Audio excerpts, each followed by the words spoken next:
As I arrived back to Mexico City and to begin the project that I came here for, I left Zacatecas with a little sad heart. I felt it was a very cultural, thriving city, and I'll be honest with you, I quite loved it.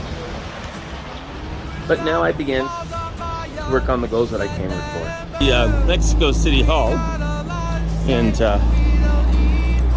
I love going by it every day because it kind of reminds me of what politicians can and cannot do, and what those who are succumbed to the money and power and lack the discipline. Almost like me here at this panderia, I tend to lack a bit of discipline. As I proceed to stock my shelves again, I'm reminded by, this is an important lesson I learned while working for Weyerhaeuser. It's a national-wide, worldwide company that builds, makes, and cuts down trees so the paper can be used just like for these amazing ornaments.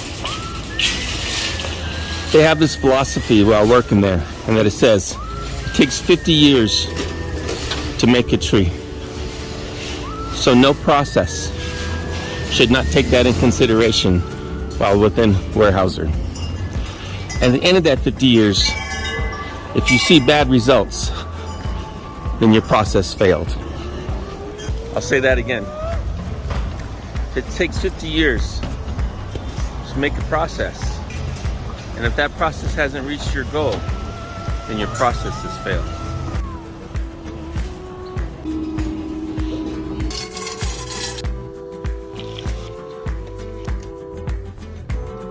It all boils down to one thing.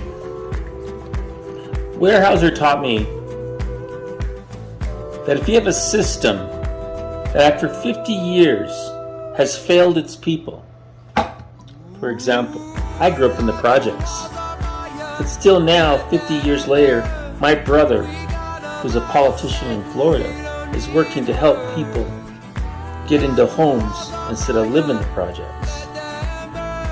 If these programs by government officials serve the government officials better than they serve the people, then the Weyerhaeuser lesson has taught us it's a failure. When I'm in Mexico City and I see a mayor talk about taxing the poor so they can give them programs, I often think, what for? For failure? It's pretty simple. Use your brain.